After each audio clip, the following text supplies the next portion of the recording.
রোববার ভোরে কুড়িগ্রামের রৌমারী সীমান্তে বিএসএফ ৬ জনকে পুশিনের চেষ্টা চালালে লাঠিসোঁটা নিয়ে ধাওয়া করে স্থানীয়রা। বিজিবি ও স্থানীয়দের সতর্ক অবস্থানে ভেস্তে যায় বিএসএফের চেষ্টা। বিজিবি জানায়, প্রতিরোধের মুখে গয়টাপাড়া সীমান্তের শূন্য রেখায় রাখা হয়েছে পুশিনের জন্য জড়ো করা লোকজনকে।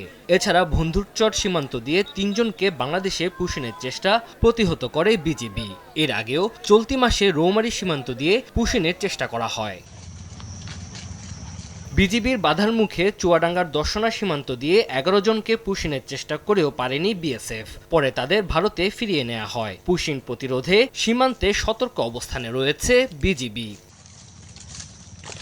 কুষ্টিয়ার দৌলতপুর সীমান্তে ৩ দিন ধরে শূন্য রেখায় নারী শিশু সহ ১২ জন। পতাকা বৈঠকে পুশ ইনের বিষয়ে অস্বীকার করেছে বিএসএফ। তবে নাগরিকত্ব যাচাই বাছাই শেষে ১২ জনকে ফেরত নেওয়া হবে কিনা সেই বিষয়ে সিদ্ধান্ত জানাবে ভারতীয় সীমান্তরক্ষী বাহিনী। নওগাঁ সীমান্তে পুশিং ঠেকাতে শূন্যরেখার কাছে অতিরিক্ত বিজিবি সদস্য মোতায়েন করা হয়েছে। পুশিং ঠেকাতে জনসচেতনতা বাড়াতে সীমান্ত গ্রামগুলোতে মাইকিং সহ নজরদারি বৃদ্ধি করেছে বিজিবি। বাংলাদেশি বলে ভারতীয় লোককে পুশিং করার চেষ্টা করতেছে। আমরা বিজিবির সাথে সর্বদাই আমরা রাতে দিনে এবং সবসময় আমরা থাকতেছি এবং তাদেরকে প্রতিহত করার চেষ্টা করতেছি। হবিপুর থানাতে ওরা লোক লিয়েছে, লুককে রেখেছে। সন্ধ্যার সময় ওরা পার করার চেষ্টা চালাইছে।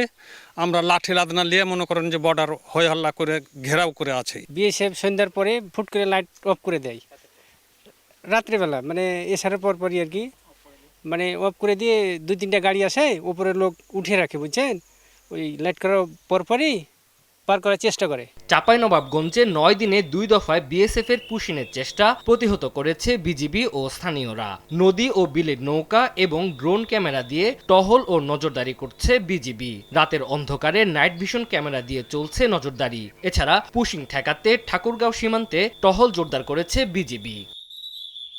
তানজিল হাসনাত, সময় সংবাদ।